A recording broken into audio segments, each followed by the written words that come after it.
One युवा सेवाएं एवं खेल मंत्री राकेश पठानिया ने अपने निवास कार्यालय पर लोगों की समस्याएं सुनी। वहीं उन्होंने सभी विभागों के अधिकारियों को भी इस मौके पर बुलाया ताकि ज्यादा से ज्यादा लोगों की समस्याओं का मौके पर निपटारा हो जाए।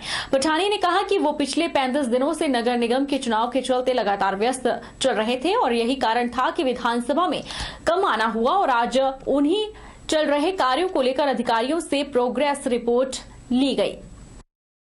नूरपुर में लगभग सारे अधिकारियों के साथ बैठक हुई है, जिसमें पीडब्ल्यूडी, आईपीएच, फॉरेस्ट, ब्लॉक और म्युनिसिपल काउंसिल के जो है अधिकारी बुलाए थे। विभिन्न विकास कार्यों की समीक्षा की गई है और साथ साथ में जो नए काम हमने शुरू कर रहे हैं उसके बारे में जो है आज उनको बताया गया कि किस किस तरीके से कैसे काम पे हमने किस तरीके शुरू कर रहे हैं। उनकी समीक्षा लेना भी आज मैं शाम को मैं जाऊंगा उसके लिए। और क्योंकि लगातार मैं पिछले 35 दिन से धर्मशाला में कॉर्पोरेशन चुनाव में व्यस्त था प्रभारी के रूप में, अब वापस आगे धर्मशाला जाना पड़ा, पालमपुर चंबा जाना पड़ा स्टेट डे के लिए। स्टेट डे के बाद अब मैं वापस नूरपुर में अपने विधानसभा क्षेत्र में 2 दिन के लिए अपने सारे जितने हमारे विकास के काम हैं और जयराम ठाकुर की सरकार में जो अभूतपूर्व विकास जो हुआ है, जो एक अपने आप में रिकॉर्ड है, जो इतना विकास जो हमारे विधानसभा क्षेत्र में हुआ, उन सारे कामों के बारे में समीक्षा करना और उन कामों की जाके स्पॉट विजिट करना और उन कामों को गति देना। हिमाचल प्रदेश सर्व कर्मचारी पेंशनर्स युवा बेरोजगार संयुक्त मोर्चा के प्रदेश अध्यक्ष गोपाल दास वर्मा ने कहा कि अगर प्रदेश की भाजपा सरकार ने 3 माह के भीतर कर्मचारियों, पेंशनर्स और उत्पीड़ित कर्मचारियों के मुद्दों पर कोई कार्रवाई नहीं की तो प्रदेश भर में सरकार के खिलाफ जन जागरण अभियान चलेगा, जो गांव से शहर तक चलेगा। हिमाचल प्रदेश सर्व कर्मचारी पेंशनर्स युवा बेरोजगार संयुक्त मोर्चा के प्रदेश अध्यक्ष गोपाल दास वर्मा ने कहा कि प्रदेश भाजपा सरकार ने सत्ता पर काबिज होने के बाद पूर्व कांग्रेस सरकार द्वारा राजनीतिक उत्पीड़न कर्मचारियों को शीघ्र बहाल करने का आश्वासन दिया था, लेकिन प्रदेश सरकार के 3.25 साल बीत जाने के बावजूद भी कोई कदम नहीं उठाया गया है और न ही कोई न्याय मिला। और बिलासपुर के सर्किट हाउस में पत्रकारों को संबोधित कर रहे थे। उन्होंने मुख्यमंत्री जयराम ठाकुर की सरकार से इस मुद्दे पर स्पष्टीकरण मांगा है। वर्मा ने कहा कि कर्मचारियों, पेंशनर्स के मुद्दे पर हमीरपुर में केंद्रीय राज्य वित्त मंत्री अनुराग ठाकुर से भी मिले हैं। उन्होंने प्रमुख मांगों को मुख्यमंत्री और सरकार के समक्ष उठाने और समाधान करवाने का आश्वासन दिया है। प्रकाश नड्डा से उठाइए, पार्टी के राष्ट्रीय स्तर के अध्यक्ष हैं, उनसे ये बात करो आप क्यों खामोश है, क्यों नहीं हो रहा काम कर्मचारियों का। आपको पता है कि हिमाचल प्रदेश में कर्मचारियों का ही दबदबा है, पेंशनरों का ही दबदबा है। इनका दबदबा तो कायम है और ये आगे भी कायम रहेगा। इसलिए मैंने आज भी यही कहा, मंत्री महोदय, इसलिए आप भी आइए, मुख्यमंत्री से बात करिए और इन समस्याओं का समाधान करिए, क्योंकि हम लड़ाई नहीं चाहते, हम भारतीय जनता पार्टी का विरोध नहीं चाहते, हम सरकार का भी विरोध नहीं चाहते। हम चाहते हैं कि जो हमारी जो समस्या है इसका समाधान आप जो है तुरंत करें। जी, आपका कहना है कि केंद्रीय मंत्री अनुराग ठाकुर से भी आपकी आज वार्ता हुई है, तो उन्होंने क्या आश्वासन दिया आपको? उन्होंने कहा कि मैं बात करूंगा सरकार से भी और जयराम जी से भी। उन्होंने कहा जयराम जी अच्छे आदमी, ऐसा नहीं है भाई कोई भूल चूक हुई होगी, कोई रह गया होगा कुछ, कोई बात नहीं है, समस्याओं का समाधान तो हमने करना है। बिलासपुर में शुक्रवार को कोठीपुरा एवं आसपास के ग्रामीणों ने ग्राम पंचायत प्रधान पिंकी देवी और समाजसेवी वरिष्ठ अधिवक्ता भगत सिंह वर्मा की अगुवाई में उपायुक्त रोहित जम्वाल को एम्स में रोजगार उपलब्ध करवाने और अन्य मुद्दों पर ज्ञापन सौंपा। लोगों का कहना है कि निर्माणाधीन एम्स हॉस्पिटल में बाहरी राज्यों के लोगों को नौकरियां दी जा रही है, जबकि स्थानीय लोगों को रोजगार नहीं दिया जा रहा है। पंचायत प्रधान पिंकी देवी ने कहा कि एम्स में कोठीपुरा में आसपास के पढ़े लिखे युवाओं को रोजगार दिया जाए। हालांकि एम्स में बाहरी लोगों को रोजगार दिया जा रहा है, जो सही नहीं है। उन्होंने सरकार से मांग करते हुए कहा कि कोठीपुरा एवं साथ लगते गांव के युवाओं को उनकी योग्यता के आधार पर रोजगार दे। इस दौरान समाजसेवी एवं वरिष्ठ अधिवक्ता भगत सिंह वर्मा ने कहा कि क्षेत्र के लोगों ने इस मुद्दे पर उपायुक्त को ज्ञापन सौंपा था। एम्स में स्थानीय बेरोजगारों के स्थानों पर बाहरी राज्यों के लोगों को रोजगार दिया जा रहा है, बल्कि चिटों पर नियुक्तियां दी जा रही है। उन्होंने सरकार से एम्स में कोठीपुरा, कचौली और अन्य गांव के युवाओं को उनकी योग्यता के आधार पर नौकरी देने की मांग की।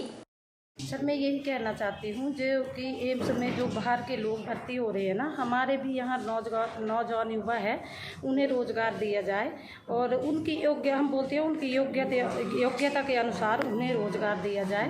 और जो बाहर से लोग आ रहे हैं उनको जैसे अंदर चोर छुपी से रखा जा रहा है, उसके लिए मैं कहती हूँ कि हमारे यहाँ के युवा को भी वहाँ भर्ती किया जाए और जो पार्टी मुद्दा हो रहा है उसे कृपया करके रोक दिया जाए और हमारे जो भी नौजवान युवा पीढ़ी है उन्हें उनकी योग्यता अनुसार हमारी मांगी नहीं मानी जाती तो उन्हें मनाना पड़ेगा और हम तो या तो फिर हम आंदोलन करेंगे। हमने इसीलिए हिमाचल प्रदेश के मुख्यमंत्री को एक ज्ञापन भेजा कि भाई जहाँ तक लोगों की समस्याओं का प्रश्न है और लोगों को रोज़गार की बड़ी समस्या है तो आसपास के जो लोग हैं उनको प्राथमिकता के आधार पे नौकरी मिलनी चाहिए। अंदर वो रेगुलर जो नौकरियां हैं उनमें भी प्राथमिकता मिले, जो आउटसोर्स रख रहे हैं उनमें भी प्राथमिकता मिले। हमने सुना है कि पिछले दिनों वहाँ पर नर्सों की भर्ती हुई है और कई तरह की डाटा ऑपरेटर से लेकर के कई तरह के जो ट्रेड है उन पे भर्तियां हो रही है और चोर दरवाजे से हो रही है। बिलासपुर जिले के बाड़नू ग्राम पंचायत के ग्रामीणों ने प्रदेश सरकार एवं जिला प्रशासन से बस सुविधा उपलब्ध करवाने की मांग की है। ग्रामीणों ने वरिष्ठ अधिवक्ता भगत सिंह वर्मा की अगुवाई में उपायुक्त के माध्यम से सरकार को ज्ञापन प्रेषित करते हुए कहा कि ग्रामीणों ने पिछले फरवरी माह में उपायुक्त को सड़क के शेष बचे कार्य और बस सुविधा को लेकर एसडीएम के अध्यक्षता में एक कमेटी गठित करने की बात कही थी। बिलासपुर जिले के बाड़नू ग्राम पंचायत के ग्रामीणों का कहना है कि मुख्यमंत्री ने 21 फरवरी 2019 को ग्राम पंचायत बाड़नू के लिए बस सुविधा उपलब्ध करवाने की घोषणा की थी, लेकिन 2 वर्ष बीत जाने के बाद भी बस सुविधा शुरू नहीं हो पाई है, जिससे ग्रामीणों और स्कूली बच्चों को परेशान होना पड़ रहा है।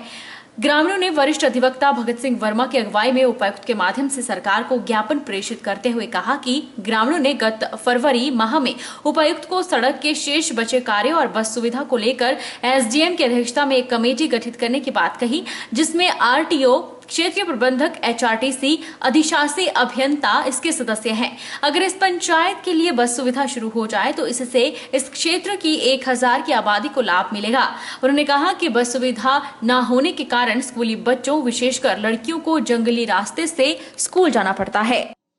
ग्राम वासियों ने पिछले सितंबर महीने में एक डेपुटेशन मिला था बिलासपुर डिप्टी कमिश्नर से कि भाई जल्दी से जल्दी उन गाँवों के लिए बस लगाई जाए।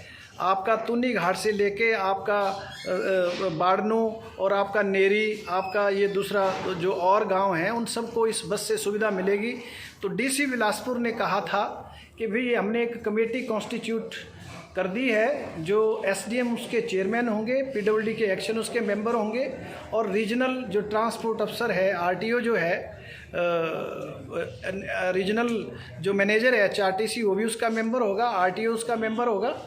आज तक उस गांव के लिए, उन गांवों के लिए कोई बस नहीं चलाई गई है। इसलिए आज तमाम ग्रामीण वासी जो हैं वो डीसी बिलासपुर से मिलने आए हैं और इनका ये भी कहना है कि अगर ये बस जो है 15 दिन या महीने के अंदर नहीं लगाई जाती है तो हम इसके बाद विरोध करेंगे, धरना प्रदर्शन करेंगे, पिकेटिंग करेंगे। सिरमौर जिला में भी तेजी से कोरोना संक्रमण का खतरा बढ़ता जा रहा है। हालात यह है कि अब प्रतिदिन 50 से अधिक कोरोना संक्रमण के मामले सामने आ रहे हैं। वर्तमान में जिला में एक्टिव केस की संख्या भी 554 तक पहुंच गई है। वहीं व्यापक स्तर पर सैंपलिंग की प्रक्रिया भी तेज कर दी गई है। हालांकि संक्रमण से बचाव के मद्देनजर स्वास्थ्य विभाग हर संभव कदम उठा रहा है। सीएमओ डॉक्टर के पराशर ने बताया कि अभी तक जिला में 1,03,626 की सैंपलिंग हो चुकी है। वर्तमान में जिला में 554 एक्टिव केस हैं, जिसमें से 13 संक्रमित मरीज सीएचसी कोविड हेल्थ सेंटर सराहा और 3 मेडिकल कॉलेज नाहन में भर्ती हैं। शेष मरीजों को होम आइसोलेशन में रखा गया है। सीएमओ ने बताया कि जैसे ही कोरोना की रिपोर्ट आती है उसे बीएमओ को भेज दिया जाता है। बीएमओ अपने स्तर पर होम आइसोलेशन की प्रक्रिया होती है। अगले दिन स्वास्थ्य विभाग की टीम संबंधित मरीजों के घर में विजिट करती है, जिसके बाद दवाइयां मुहैया करवा दी जाती है। अभी हमारे पास डिस्ट्रिक्ट सिरमौर में लगभग जो हमारी सैंपलिंग की जो रफ्तार है लगभग 1,03,626 हमने अभी तक सैंपलिंग की है, जिसमें से अभी हमारे पास जो एक्टिव केसेज हैं 554 केसेज हैं, जिसमें से 13 केस हमारे सीएचसी सराहा में हैं कोविड हेल्थ सेंटर और 3 केसेस मेडिकल कॉलेज नाहन में है। बाकी हमने इन पेशेंट्स को होम आइसोलेशंस में रखा हुआ है। इसमें स्ट्रेटजी ये है कि हम जैसे ही रिपोर्ट आती है हम इमीडिएट BMOs को कन्वे कर देते हैं और BMO अपने लेवल पे ब्लॉक वाइज जहाँ जहाँ होम आइसोलेशन के पेशेंट होते हैं उनको इंटीमेट कर देते हैं और उनसे पूछते हैं कि वो सिम्टोमेटिक हैं या एसिम्टोमेटिक है। नेक्स्ट डे हमारे ये एक टीम उनके घर में विजिट करती है और जो भी सामान उनको मेडिसिन की जो रिक्वायरमेंट होती है वो उनको सप्लाई करती है। तो इस तरह हमारे पास अभी ट्रिपल जो कोविड हेल्थ सेंटर सराहा में 32 बेड है हमारे पास अभी, और कोविड केयर सेंटर जो हमारा पोंटा में है रामपुर घाट में उसमें 82 बेडेड हमारे पास इस वक्त अवेलेबल है, और मेडिकल कॉलेज नाहन में करीब अभी 20 बेडेड का है। तो अभी उसमें कंस्ट्रक्शन वर्क होने की वजह से अभी कुछ कम बेड्स अवेलेबल हैं। रुकिए एक छोटे से ब्रेक के लिए, ब्रेक के उस पार फौरन लौटेंगे, अब बन रहिए हमारे साथ।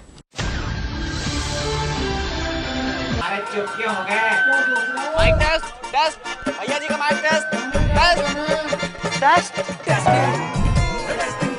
आज का मैच तेरी बैटिंग का असली टेस्ट है। टेस्ट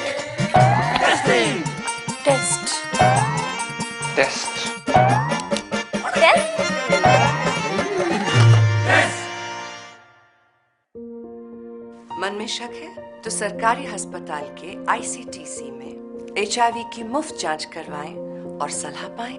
ये सब बिल्कुल गोपनीय है। अगर टेस्ट पॉजिटिव निकले तो मुफ्त चिकित्सा के लिए ART सेंटर में जरूर रजिस्टर कराएं। HIV के साथ भी आप सामान्य जीवन जी सकते हैं। तो लीजिए एक कदम जिंदगी की ओर।